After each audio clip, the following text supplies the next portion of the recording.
ನಡೆಯಲಿಕ್ಕಿದೆ ಇನ್ಶಾಲ್ಲ. ಇಫ್ತಾರ್ನ ದೊಡ್ಡ ಒಂದು ಸಂದೇಶ ಕೂಡ ಇದೆ. ನಮ್ಮ ಇಫ್ತಾರ್ನಲ್ಲಿ ಒಂದು ಸಂದೇಶ, ಆ ಸಂದೇಶವನ್ನು ಇನ್ಶಾಲ್ಲ ನಮ್ಮ ಕರಾವಳಿ ಕಾಲೇಜಿನ ಪ್ರೊಫೆಸರ್ ಆದ ಡಾಕ್ಟರ್ ಮೊಹಮ್ಮದ್ ಮುಬೀನ್ ಸದ್ಭಾವನಾ ವೇದಿಕೆ ವತಿಯಿಂದ. ಹಾಗೆ ಇಂದಿನ ಕಾರ್ಯಕ್ರಮದ ಮುಖ್ಯ ಈ ಇಫ್ತಾರ್ನ ಒಂದು ಸಂದೇಶವನ್ನು ನಮ್ಮ ಡಾಕ್ಟರ್ ಮೊಹಮ್ಮದ್ ಮುಬೀನ್ ಅವರಿಗೆ ಹೇಳಿದ್ದಾರೆ. ಮುಸ್ಲಿಮರು ಆಚರಿಸುವಂತಹ ಉಪವಾಸ ವ್ರತದ ಬಗ್ಗೆ ಜಿಜ್ಞಾಸೆ, ಕುತೂಹಲ ತಮಗೆಲ್ಲರಿಗೂ ಕೂಡ ಇರಬಹುದು, ಅದು ಇರಲೇಬೇಕು ಕೂಡ. ಮುಸ್ಲಿಮರು ಆಚರಿಸುವಂತಹ ಉಪವಾಸ, ಅವರ ಹಬ್ಬಗಳು, ಅವರ ಆರಾಧನಾ ಕ್ರಮಗಳನ್ನು ತಿಳಿಯುವಂತಹ ಹುಮ್ಮಸ್ಸು ಅದು ಕ್ರೈಸ್ತ ಮತ್ತು ಹಿಂದೂ ಬಾಂಧವರಿಗೆ ಇರಬೇಕು. ಅದೇ ರೀತಿ ಹಿಂದೂಗಳು ಆಚರಿಸುವಂತಹ ದೀಪಾವಳಿ, ಅಷ್ಟಮಿ, ಚೌತಿ ಇನ್ನಿತರ ಹಬ್ಬಗಳು, ಅವರ ಆರಾಧನಾ ಕರ್ಮಗಳು, ಇದನ್ನು ತಿಳಿಯುವಂತಹ ಕುತೂಹಲ ಮುಸ್ಲಿಮರಲ್ಲಿ ಮತ್ತು ಕ್ರೈಸ್ತ ಧರ್ಮದವರಲ್ಲಿ ಇರಬೇಕು. ಅದೇ ರೀತಿ ಕ್ರೈಸ್ತರು ಆಚರಿಸುವಂತಹ ಕ್ರಿಸ್ಮಸ್, ಅದೇ ರೀತಿ ಗುಡ್ ಫ್ರೈಡೇ ಮುಂತಾದ ಹಬ್ಬಗಳು, ಅವರ ಆರಾಧನಾ ಕರ್ಮಗಳು, ಇದನ್ನು ತಿಳಿಯುವಂತಹ ಜಿಜ್ಞಾಸೆ, ಕುತೂಹಲ, ಹುಮ್ಮಸ್ಸು ಅದು ಹಿಂದೂ ಅದೇ ರೀತಿ ಮುಸ್ಲಿಂ ಬಾಂಧವರಲ್ಲಿ ಇರಬೇಕಾದುದು ಅತಿ ಅಗತ್ಯವಾಗಿದೆ. ಯಾಕೆಂದರೆ ನಾವು ಜೀವಿಸುವಂತಹ ಈ ದೇಶ ಇದು ಬಹುಸ್ವರ ಸಮಾಜವಾಗಿದೆ. ಬಹು ಸಂಸ್ಕೃತಿಯ ಸಮಾಜದಲ್ಲಿ ನಾವು ಜೀವಿಸುವಾಗ ಪರಸ್ಪರರನ್ನು ಅರಿಯುವುದು, ಅರ್ಥ ಮಾಡಿಕೊಳ್ಳುವುದು ಅತಿ ಅಗತ್ಯ. ವಿವಿಧತೆಯಲ್ಲಿ ಏಕತೆ ಎಂಬುದು ನಮ್ಮ ದೇಶದ ವೈಶಿಷ್ಟ್ಯತೆಯಾಗಿದೆ. ಈ ವೈಶಿಷ್ಟ್ಯತೆಯನ್ನು ನಾವು ಉಳಿಸಿ ಬೆಳೆಸಬೇಕಾದರೆ ನಾವು ಪರಸ್ಪರರನ್ನು ಅರಿತುಕೊಳ್ಳಬೇಕಾಗಿದೆ. ಇಂದು ಜಗತ್ತಿನಲ್ಲಿ ನಮ್ಮ ದೇಶ ಗುರುತಿಸಲ್ಪಡುವುದು ಈ ಒಂದು ಕಾರಣಕ್ಕಾಗಿ. ಈ ದೇಶದಲ್ಲಿ ವಿವಿಧ ಧರ್ಮದವರಿದ್ದಾರೆ, ವಿವಿಧ ಜಾತಿಯವರಿದ್ದಾರೆ, ವಿವಿಧ ಭಾಷೆಯನ್ನಾಡುವವರಿದ್ದಾರೆ, ವಿವಿಧ ಸಂಸ್ಕೃತಿಯವರಿದ್ದಾರೆ, ಆದರೂ ಕೂಡ ಏಕತೆಯೊಂದಿಗಿದ್ದಾರೆ, ಒಗ್ಗಟ್ಟಿನೊಂದಿಗೆ ಇದ್ದಾರೆ ಎನ್ನುವಂಥದ್ದು. ಈ ಒಂದು ನಮ್ಮ ಅನನ್ಯತೆಯನ್ನು, ನಮ್ಮ ಈ ಒಂದು ಅಖಂಡತೆಯನ್ನು ನಾವು ಬೆಳೆಸಬೇಕಾದುದು ಅತಿ ಅಗತ್ಯವಾಗಿದೆ. ಮತ್ತು ಯಾವುದೇ ಒಂದು ಧರ್ಮದ ವಿಷಯಗಳನ್ನು ನಾವು ತಿಳಿಯಬೇಕಾದರೆ ಆ ಧರ್ಮದ ಅಧಿಕೃತ ಗ್ರಂಥಗಳನ್ನು, ಮೂಲ ಗ್ರಂಥಗಳನ್ನು ನಾವು ಅಧ್ಯಯನ ಮಾಡಬೇಕಾದುದು ಅತಿ ಅಗತ್ಯ. ಉದಾಹರಣೆಗೆ ಇಸ್ಲಾಮಿನ ಬಗ್ಗೆ ನೀವು ತಿಳಿಯಬೇಕಾದರೆ ಇಸ್ಲಾಮಿನ ಅಧಿಕೃತ ಗ್ರಂಥವಾದಂತಹ ಪವಿತ್ರ ಕುರಾನ್, ಅದೇ ರೀತಿ ಪ್ರವಾದಿ ವಚನಗಳು, ಹದೀಸ್ ಅಂತೇಳಿ ನಾವು ಅದನ್ನು ಕರೆಯುತ್ತೇವೆ. ಅದನ್ನು ಅಧ್ಯಯನ ನಡೆಸಬೇಕು. ಅದೇ ರೀತಿ ಹಿಂದೂಗಳ ಬಗ್ಗೆ ತಿಳಿಯಬೇಕಾದರೆ ಅವರ ಧಾರ್ಮಿಕ ಗ್ರಂಥವಾದಂತಹ ಮಹಾಭಾರತ, ರಾಮಾಯಣ, ಅದೇ ರೀತಿ ವೇದಗಳು, ಇವುಗಳನ್ನು ನಾವು ಅಧ್ಯಯನ ನಡೆಸಬೇಕಾದುದು ಅತಿ ಅಗತ್ಯ. ಅದೇ ರೀತಿ ಕ್ರೈಸ್ತ ಧರ್ಮದ ಬಗ್ಗೆ ನಾವು ತಿಳಿಯಬೇಕಾದರೆ ಬೈಬಲ್. ಈ ರೀತಿ ಆ ಧರ್ಮದ ಮೂಲ ಗ್ರಂಥಗಳಿಂದ, ಅಧಿಕೃತವಾದ ಗ್ರಂಥಗಳಿಂದ ನಾವು ಅಧ್ಯಯನ ನಡೆಸಿದರೆ ಅದರಿಂದ ನಮಗೆ ಒರಿಜಿನಲ್ ಆದಂತಹ ಮೆಸೇಜ್, ನೈಜ ಸಂದೇಶ ನಮಗೆ ತಿಳಿಯಲಿಕ್ಕೆ ಸಾಧ್ಯ ಇದೆ.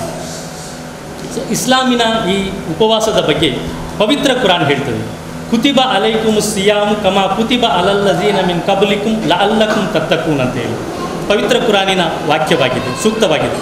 ಈ ಸೂಕ್ತದಲ್ಲಿ ದೇವರು 3 ವಿಷಯವನ್ನು ಸ್ಪಷ್ಟಪಡಿಸಿದ್ದಾನೆ. ಒಂದನೇದಾಗಿ ಕುತಿಬ ಅಲೈಕುಮು ಸಿಯಾಮ್ ಅಂತ ಹೇಳಿದರೆ ಈ ಉಪವಾಸ ವ್ರತವನ್ನು ನಿಮ್ಮ ಮೇಲೆ ಕಡ್ಡಾಯಗೊಳಿಸಲಾಗಿದೆ.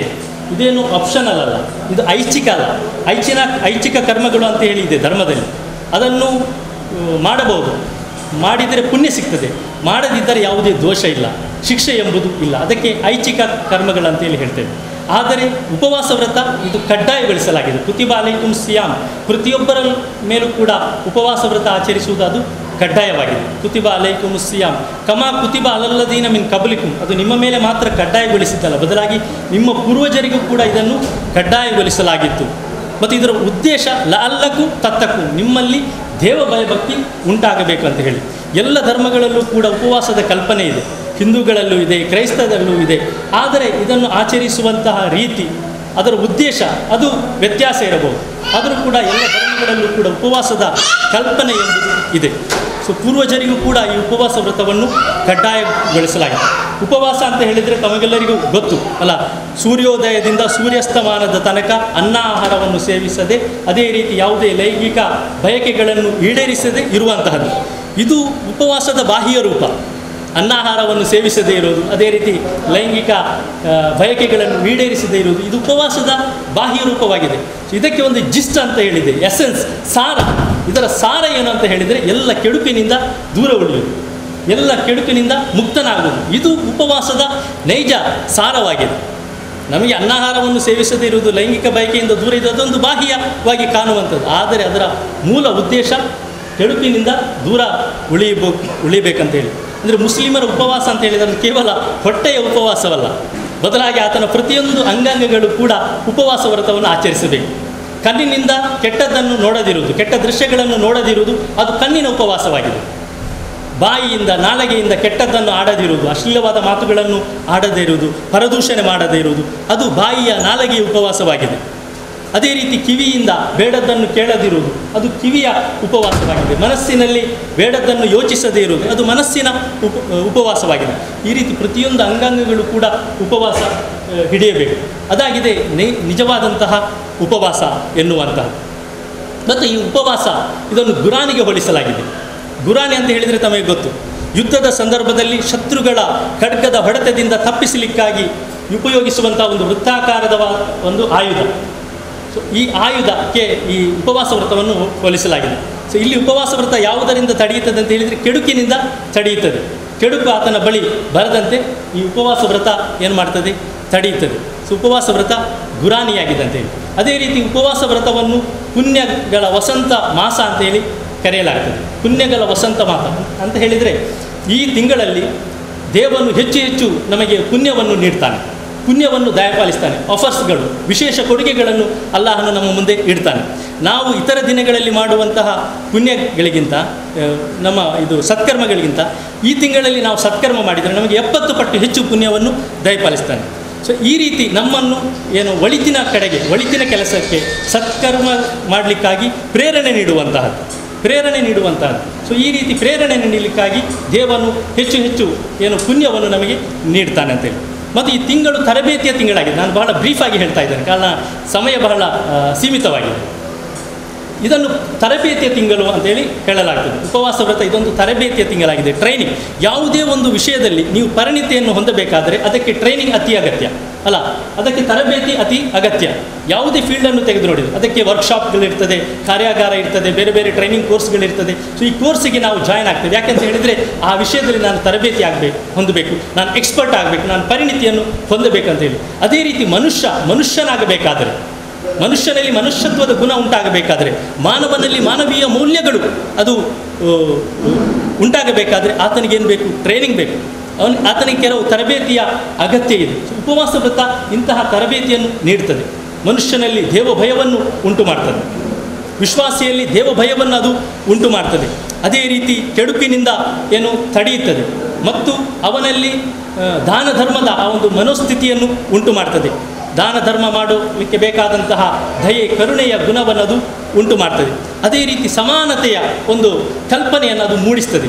ಪ್ರತಿಯೊಬ್ಬ ಕೂಡ, ಆತ ಬಡವನಿರಲಿ, ಶ್ರೀಮಂತ ಇರಲಿ, ರಾಜ ಇರಲಿ, ಪ್ರಜೆ ಇರಲಿ, ಎಲ್ಲರೂ ಕೂಡ ಆ ಸಮಯಾಧಿಷ್ಠಿತವಾದಂತಹ ಒಂದು ಉಪವಾಸ ವ್ರತವನ್ನು ಆಚರಿಸ್ತಾರೆ. ಸೊ ಈ ಮೂಲಕ ಅದೊಂದು ಸಮಾನತೆಯ ಒಂದು ಅಂಶವನ್ನು ಅದು ಈ ಸಮಾಜದಲ್ಲಿ ಅದು ಮೂಡಿಸ್ತದೆ. ಅದೇ ರೀತಿ ಶಿಸ್ತುಬದ್ಧವಾದಂತಹ ಜೀವನವನ್ನು ಈ ಉಪವಾಸ ವ್ರತ ಕಲಿಸಿಕೊಡ್ತದೆ. ನಾವು ಬೆಳಗ್ಗೆ ಹೇಳೋದು, ಎಲ್ಲರೂ ಕೂಡ ಒಂದೇ ಸಮಯಕ್ಕೆ ಎದ್ದು ಆ ಬೆಳಗಿನ ಉಪಹಾರವನ್ನು ಸೇವಿಸುವುದು, ಅದಕ್ಕೂ ಕೂಡ ಸಮಯ ಇದೆ. ಅದೇ ರೀತಿ ಈಗ ಇಫ್ತಾರ್ ಅನ್ನುವಂಥದ್ದು, ಇಫ್ತಾರ್ ಅಂತ ಹೇಳಿದರೆ ಉಪವಾಸವನ್ನು ಮುರಿಯುವಂತಹ ಒಂದು ಸಮಯ. ಅದು ಬಹಳ ಪುಣ್ಯದಾಯಕವಾದಂತಹ, ಬಹಳ ಸಂತಸದ ಸಮಯ ವಿಶ್ವಾಸಿಗಳಿಗೆ. ಆ ಒಂದು ಸಮಯ ಅದನ್ನು ದೀರ್ಘಗೊಳಿಸುವಂತಿಲ್ಲ. ನನಗೆ ಶಕ್ತಿ ಇದೆ, ನಾನು ಇನ್ನೊಂದು 2 ಗಂಟೆ ಹೆಚ್ಚು ನಾನು ಉಪವಾಸವನ್ನು ಕಂಟಿನ್ಯೂ ಮಾಡ್ತೇನೆ, ನನಗೆ ಹೆಚ್ಚು ಪುಣ್ಯ ಸಿಗ್ಬೋದು. ಪುಣ್ಯ ಸಿಗುವುದಿಲ್ಲ, ಬದಲಾಗಿ ಅವು ಮಾಡುವುದು ಪಾಪ ಆಗಿದೆ. ದೇವನ ಕಲ್ಪನೆಗೆ ಅಧೀನವಾಗಿ ಅವನು ಹೇಳಿದ ಥರ ನಾವು ಉಪವಾಸ ವ್ರತವನ್ನು ಆಚರಿಸಬೇಕು. ನಾವು ಬೆಳಗಿನ ಉಪಹಾರ ಸೇವಿಸುವುದು ಮತ್ತು ಉಪವಾಸವನ್ನು ಬಿಡುವುದು ಅದೆಲ್ಲವೂ ಕೂಡ ಸಮಯಾಧಿಷ್ಠಿತವಾಗಿರ್ತದೆ. ಸೊ ಈ ರೀತಿ ಶಿಸ್ತುಬದ್ಧವಾದಂತಹ ಒಂದು ಜೀವನವನ್ನು ಅದು ಕಲಿಸ್ತದೆ. ತಾವೆಲ್ಲರೂ ಕೂಡ ನೋಡಿರ್ಬೋದು, ಈ ಒಂದು ಸಂದರ್ಭದಲ್ಲಿ ಮುಸ್ಲಿಮರು ಸಮಯಕ್ಕೆ ಸರಿಯಾಗಿ ಮಸೀದಿಗೆ ಹೋಗುವಂಥದ್ದು, ಬೆಳಿಗ್ಗೆ ಏಳುವಂಥದ್ದು, ಆರಾಧನೆಗಳಲ್ಲಿ ತಲ್ಲೀನರಾಗಿರುವಂಥದ್ದು, ಪವಿತ್ರ ಕುರಾನನ್ನು ನಿರಂತರವಾಗಿ ಓದುವಂತಹದ್ದು, ಇದೆಲ್ಲವೂ ಕೂಡ ಶಿಸ್ತುಬದ್ಧವಾದಂತಹ ಜೀವನ. ಆದರೆ ಇದು ತರಬೇತಿಯ ತಿಂಗಳು. ತರಬೇತಿ ಅಂತ ಹೇಳಿದರೆ ಕೇವಲ 1 ತಿಂಗಳಿಗೆ ಮಾತ್ರ ತರಬೇತಿಯಲ್ಲ. ಇಂತಹ ಒಂದು ಅಚಾತುರ್ಯವನ್ನು ತಾವು ಕಾಣಬಹುದು. ಮುಸ್ಲಿಮರು 1 ತಿಂಗಳಲ್ಲಿ ತುಂಬ ಬ್ಯುಸಿಯಾಗಿರ್ತಾರೆ, ಗಡಿಬಿಡಿಯಲ್ಲಿರ್ತಾರೆ, ಮತ್ತೆ 11 ತಿಂಗಳು ಇವರು ಎಲ್ಲಿಗೆ ಹೋಗ್ತಾರೆ ಅಂತೇಳಿ. ನಿಜವಾಗಿ ಉಪವಾಸ ವ್ರತ ತರಬೇತಿ ತಿಂಗಳಂತ ಹೇಳಿದರೆ ಮುಂದಿನ 11 ತಿಂಗಳಲ್ಲೂ ಕೂಡ ಯಾವುದನ್ನು ಅವರು ಈ ಒಂದು ತಿಂಗಳಲ್ಲಿ ಮಾಡಿದ್ದಾರೋ ಅದನ್ನು ಅವರು ಕಂಟಿನ್ಯೂ ಮಾಡಬೇಕು. ಅವರು ಮುಂದಿನ 11 ತಿಂಗಳಲ್ಲೂ ಕೂಡ ಯಾವ ಕೆಡುಕನ್ನು ಅವರು ಈ ತಿಂಗಳಲ್ಲಿ ಮಾಡುವುದಿಲ್ಲವೋ ಆ ಕೆಡುಕನ್ನು ಅವರು ನಂತರ ಮಾಡಬಾರದು. ಉಪವಾಸ ವ್ರತ ಅಂತ ಹೇಳಿದರೆ ದೇವನಿಗೆ ಏನು ವಿಶ್ವಾಸಿಯನ್ನು ಹಸಿವಿನಿಂದ ಇರಿಸುವುದು ಅದು ಉದ್ದೇಶವಲ್ಲ. ಬದಲಾಗಿ ಒಬ್ಬ ಸುಳ್ಳು ಹೇಳಿ ಆತ ಉಪವಾಸವನ್ನು ಆಚರಿಸಿದರೆ ಆತನ ಉಪವಾಸ ಅಗತ್ಯ ಇಲ್ಲ ಅಂತ ಹೇಳಿ ದೇವನು ಹೇಳ್ತಾನೆ. ಅಂತಹ ಉಪವಾಸ ಅಗತ್ಯ ಇಲ್ಲ ಅಂತ ಹೇಳಿ. ಯಾವ ಸುಳ್ಳು ಹೇಳುವುದಿಲ್ಲವೋ, ನಾವು ಉಪವಾಸ ವ್ರತ ಇದು ರಂಜಾನ್ ತಿಂಗಳಲ್ಲಿ ಯಾವ ಕೆಡುಕುಗಳನ್ನು ಮಾಡೋದಿಲ್ಲವೋ, ಏನೆಲ್ಲ ಪುಣ್ಯ ಕರ್ಮಗಳನ್ನು ನಾವು ಈ ತಿಂಗಳಲ್ಲಿ ಮಾಡ್ತೇವೋ ಅದನ್ನು ಕೂಡ ಮುಂದಿನ 11 ತಿಂಗಳಲ್ಲಿ ನಾವು ಅದನ್ನು ಮಾಡ್ತಾ ಇರಬೇಕು. ಈ ರೀತಿ ಪುನೊಮ್ಮೆ ನಮ್ಮನ್ನು ರಿಪೇರಿ ಮಾಡಲಿಕ್ಕಾಗಿ, ಪುನೊಮ್ಮೆ ನಮ್ಮನ್ನು ತರಬೇತಿಗೊಳಿಸಲಿಕ್ಕಾಗಿ ಮುಂದಿನ ವರ್ಷ ರಂಜಾನ್ ಬರ್ತದೆ. ಈ ರೀತಿ ಮನುಷ್ಯ ಎನ್ನುವವನು ಆತನು ಒಳ್ಳೆಯವನಾಗ್ತಾ ಹೋಗಬೇಕು ಮತ್ತು ಸಚ್ಚರಿತ ವ್ಯಕ್ತಿಯಾಗಿ ಮಾರ್ಪಡಬೇಕು. ಕೇವಲ ಆತನ ವೈಯಕ್ತಿಕ ಜೀವನಕ್ಕೆಲ್ಲ. ಒಬ್ಬ ವ್ಯಕ್ತಿ ಒಳ್ಳೆಯವನಾದರೆ ಅವನ ಕುಟುಂಬ ಒಳ್ಳೆಯದಾಗ್ತದೆ, ಕುಟುಂಬ ಒಳ್ಳೆಯದಾದರೆ ಸಮಾಜ ಒಳ್ಳೆಯದಾಗ್ತದೆ. ಇದಾಗಿದೆ ನಮ್ಮ ಅಭಿವೃದ್ಧಿಯ ಕಲ್ಪನೆ. ಮತ್ತು ತಮಗೆ ಒಂದು ಕುತೂಹಲ ಇರಬಹುದು, ಯಾಕೆ ಇದನ್ನು ರಂಜಾನ್ ತಿಂಗಳಲ್ಲೇ ಇದನ್ನು ಕಡ್ಡಾಯಗೊಳಿಸಲಾಗಿದೆ ಅಂತ ಹೇಳಿ. ಅದನ್ನು ಪವಿತ್ರ ಕುರಾನ್ ಹೇಳ್ತದೆ, ಶಹರು ರಮಲಾನ್ ಅಲ್ಲಜಿ ಉನ್ಸಿಲ ಫೀಹಿಲ್ ಕುರಾನ್ ಹುದಲ್ ಲಿನ್ನಾಸ್ ವಬಯ್ಯಿನಾತಿನ್ ಮಿನಲ್ ಹುದಾ ವಲ್ ಫುರ್ಖಾನ್. ನಾವು ಈ ಉಪವಾಸ ವ್ರತವನ್ನು ರಂಜಾನ್ ತಿಂಗಳಲ್ಲಿ ಕಡ್ಡಾಯಗೊಳಿಸಿದ್ದೇವೆ. ಯಾಕೆ ಅಂತ ಹೇಳಿದರೆ, ಈ ತಿಂಗಳು ಪವಿತ್ರ ಕುರಾನ್ ಅವತೀರ್ಣಗೊಂಡಂತಹ ತಿಂಗಳು, ಪವಿತ್ರ ಕುರಾನ್ ಅವತೀರ್ಣಗೊಂಡಂತಹ ತಿಂಗಳು, ಫುರ್ಖಾನ್ ಆಗಿದೆ. ಅದು ಸತ್ಯ ಮತ್ತು ಮಿಥ್ಯವನ್ನು ಬೇರ್ಪಡಿಸಿ ತಿಳಿಸುವಂತಹ ಒಂದು ಹೊರೆಗಳು ಪವಿತ್ರ ಕುರಾನ್ ಎನ್ನುವಂತಹದ್ದು. ಇದು ದೇವನ ವತಿಯಿಂದ ಅವತೀರ್ಣಗೊಂಡಂತಹ ಮಾರ್ಗದರ್ಶಕ ಗ್ರಂಥವಾಗಿದೆ. ಇದರಲ್ಲಿ ಹೇಳುವುದು ಮುಸ್ಲಿಮರ ಹಿದಾಯತ್ಗಾಗಿ, ಮುಸ್ಲಿಮರ ಸನ್ಮಾರ್ಗದರ್ಶನಕ್ಕಾಗಿ ಬಂದ ಗ್ರಂಥ ಅಂತ ಹೇಳಿ ಎಲ್ಲೂ ಕೂಡ ಪವಿತ್ರ ಕುರಾನಲ್ಲಿ ನಿಮಗೆ ಕಾಣಲಿಕ್ಕೆ ಸಿಗಲಿಕ್ಕಿಲ್ಲ. ಹುದಲ್ಲಿ ನಾಸ್ ಅಂತ ಹೇಳೋದು ಅಂದರೆ ಸರ್ವ ಮನುಷ್ಯರಿಗೆ ಮಾರ್ಗದರ್ಶನಕ್ಕಾಗಿ ಬಂದಂತಹ ಗ್ರಂಥ ಅಂತ ಹೇಳಿ ಪವಿತ್ರ ಕುರಾನ್ ಬಗ್ಗೆ ಪವಿತ್ರ ಕುರಾನ್ ಹೇಳುವಂಥದ್ದು. ಎಲ್ಲ ಜನರಿಗೂ ಮಾರ್ಗದರ್ಶನಕ್ಕಾಗಿ ಬಂದಂತಹ ಗ್ರಂಥವಾಗಿದೆ ಪವಿತ್ರ ಕುರಾನ್. ತಾವು ಅಧ್ಯಯನ ನಡೆಸಿದರೆ ಅದನ್ನು ಗಮನಿಸಲಿಕ್ಕೆ, ಮನವರಿಕೆ ಮಾಡಿಕೊಳ್ಳಲಿಕ್ಕೆ ಸಾಧ್ಯ ಇದೆ. ಪವಿತ್ರ ಕುರಾನ್ ಎನ್ನುವಂತಹದ್ದು ಒಬ್ಬ ಮನುಷ್ಯನ ಕೈಪಿಡಿಯಾಗಿದೆ, ಕ್ಯಾಟ್ಲಾಗ್. ನೀವು ಯೂಸರ್ ಮ್ಯಾನುವಲ್ ಅಂತ ಹೇಳಿ ನೀವು ಕೇಳಿರ್ಬೋದು. ಯಾವುದಾದ್ರೂ ಒಂದು ಮೆಷಿನ್ ನೀವು ಖರೀದಿಸುವಾಗ ಅದರ ಜೊತೆಗೆ ಒಂದು ಯೂಸರ್ ಮ್ಯಾನಲ್ ನೀಡಲಾಗ್ತದೆ. ಆ ಯೂಸರ್ ಮ್ಯಾನಲನ್ನು ನೋಡಿ ಆಗಿರಬೇಕು ನೀವು ಆ ಮೆಷಿನನ್ನು ಆಪರೇಟ್ ಮಾಡೋದು. ಇಲ್ಲದಿದ್ದರೆ ಅದರಲ್ಲಿ ಯಾವುದೇ ನಿರೀಕ್ಷಿತ ಫಲಿತಾಂಶ ಸಿಗಲಿಕ್ಕೆ ಸಾಧ್ಯ ಇಲ್ಲ. ಯಾವ ಬಟನ್ ಒತ್ತಿದರೆ ಏನಾಗ್ತದೆ, ಯಾವ ರೀತಿ ಆಪರೇಟ್ ಮಾಡಬೇಕು, ಏನೆಲ್ಲ ಪ್ರಿಕಾಷನ್ ನೀವು ತಗೊಳ್ಬೇಕು ಎಂಬುದೆಲ್ಲ ಕೂಡ ಆ ಯೂಸರ್ ಮ್ಯಾನ್ಯುವಲಲ್ಲಿ ಇರ್ತದೆ, ಕ್ಯಾಟ್ಲಾಗ್ನಲ್ಲಿ. ಅದೇ ರೀತಿ ಮನುಷ್ಯನ ಕ್ಯಾಟ್ಲಾಗ್ ಆಗಿದೆ ಪವಿತ್ರ ಕುರಾನ್ ಎನ್ನುವಂಥದ್ದು. ನಾವು ಅಂತ ಹೇಳಿದರೆ ನಮ್ಮ ಉತ್ಕೃಷ್ಟವಾದಂತಹ ಮೆಷಿನ್ ಅಲ್ಲ, ನಮ್ಮ ಬಾಡಿಯನ್ನು ಸ್ವಲ್ಪ ಅನಲೈಸ್ ಮಾಡಿದರೆ, ಸ್ವಲ್ಪ ಅವಲೋಕಿಸಿದರೆ ನಮ್ಮದು ಮೆಷಿನ್ ಆಗಿದೆ ಅಲ್ಲ. ನಮ್ಮಲ್ಲಿ ಏನು ಇಲ್ಲಿ ಗ್ರೈಂಡಿಂಗ್ ಪುಡಿಯಾಗುವಂತಹ ಒಂದು ಇದಿದೆ, ಪ್ಯೂರಿಫಿಕೇಷನ್ ಆಗ್ತದೆ, ಪಂಪಿಂಗ್ ಆಗ್ತದೆ, ಪಂಪ್ ಇದೆ, ಹಾರ್ಟ್ ಎನ್ನುವಂಥ ಪಂಪ್ ಅಲ್ಲ, ಪಂಪ್ ಮಾಡ್ತದೆ. ಅದೇ ರೀತಿ ನಮ್ಮ ಜಠರದಲ್ಲಿ ಎಲ್ಲ ನೀವು ತಿಂದಂತಹ ಎಲ್ಲ ವಸ್ತುಗಳು, ಎಷ್ಟೇ ಹಾರ್ಡ್ ವಸ್ತುಗಳನ್ನು ನೀವು ತಿನ್ನಿರಿ ಎಲ್ಲವೂ ಕೂಡ ಹುಡಿ ಆಗ್ತದೆ. ಅದೇ ರೀತಿ ಕಿಡ್ನಿಯಲ್ಲಿ ಪ್ಯೂರಿಫೈ ಆಗ್ತದೆ, ಹೊರಗೆ ಬರ್ತದೆ ಅಲ್ಲ. ಯಾವುದಾದ್ರೂ ಒಂದು ಸೌಂಡ್ ಕೇಳ್ತದೆ, ಯಾವುದಾದ್ರೂ ಒಂದು ಶಬ್ದವನ್ನು ತಮಗೆ ಆಲಿಸಲಿಕ್ಕೆ ಸಾಧ್ಯ ಇದೆಯಾ? ನೀವೊಂದು ಮಿಲ್ಲಿಗೆ ಹೋಗಿ, ಫ್ಲೋರ್ ಮಿಲ್ಲಿಗೆ, ಅಲ್ಲಿ ನಿಲ್ಲಿಕ್ಕೆ ನಿಮಗೆ ಸಾಧ್ಯ ಇಲ್ಲ. ಅದೇ ರೀತಿ ಒಂದು ಪಂಪು, ಒಂದು ಜನರೇಟರ್, ಅದೆಲ್ಲ ಸೌಂಡ್ ಮಾಡುವಂಥದ್ದು ನೋಡಿ ಅಲ್ಲ. ಸೊ ಇದು ನಮ್ಮದು ಸೌಂಡ್ಲೆಸ್ ಏನಾಗಿದೆ, ಮೆಷಿನ್ ಆಗಿದೆ. ಅಷ್ಟು ಕೂಡ ಉತ್ಕೃಷ್ಟವಾದಂಥ ಮೆಷಿನ್. ಸೊ ಈ ಮೆಷಿನನ್ನು ಯಾವ ರೀತಿ ಆಪರೇಟ್ ಮಾಡಬೇಕು, ನಮಗೆ ನೀಡಿದಂತಹ ಕಣ್ಣು, ಈ ಕಣ್ಣನ್ನು ನಾವು ಯಾವ ರೀತಿ ಉಪಯೋಗಿಸಬೇಕು, ಇದೆಲ್ಲವೂ ಕೂಡ ದೇವನ ಅನುಗ್ರಹವಾಗಿದೆ. ನಮ್ಮ ಬಾಡಿಯಲ್ಲಿರುವಂಥ ಪ್ರತಿಯೊಂದು ಪಾರ್ಟ್ಸ್ ಅಲ್ಲ, ನಮಗೆ ಹಾಸ್ಪಿಟಲ್ಗೆ ವಿಸಿಟ್ ಕೊಟ್ಟರೆ ನಮ್ಗೆ ಗೊತ್ತಾಗ್ತದೆ ನಮ್ಮ ಈ ಅವಯವಗಳ ಅಂಗಾಂಗಗಳ ಮಹತ್ವ ಎಷ್ಟಿದೆ ಅಂತೇಳಿ ಅಲ್ಲ.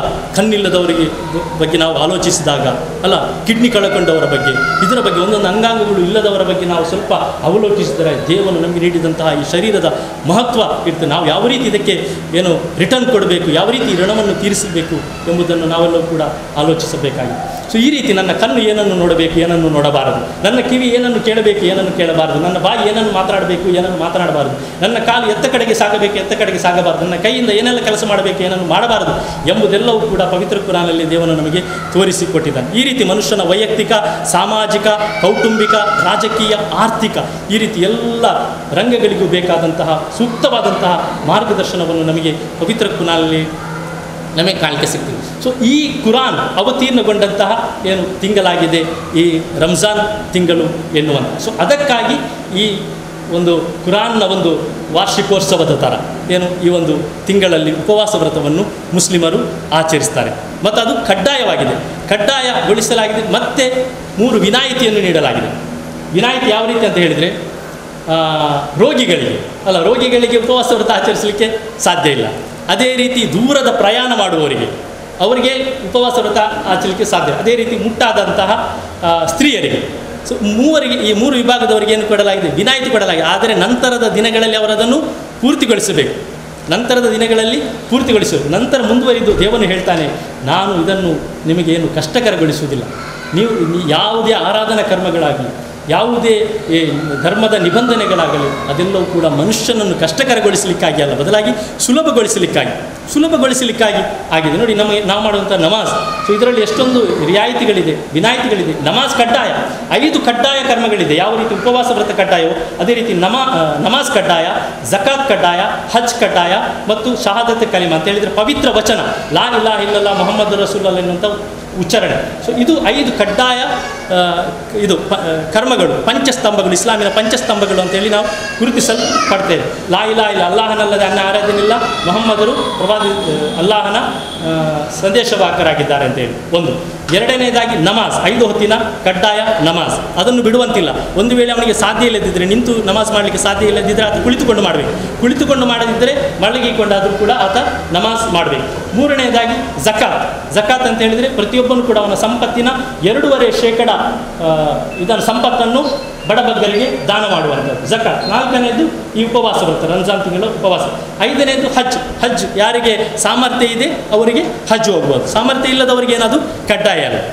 ಸೊ ಈ ರೀತಿ ಪ್ರತಿಯೊಂದರಲ್ಲೂ ಕೂಡ ಏನಿದೆ, ಎಲ್ಲ ಕರ್ಮಗಳನ್ನು ದೇವನು ಸುಲಭಗೊಳಿಸ್ತಾನೆ. ಸಮಯ ಮುಗಿತಾ ಬಂತು, ನಾನು ಕೊನೆಗೊಳಿಸ್ತೇನೆ.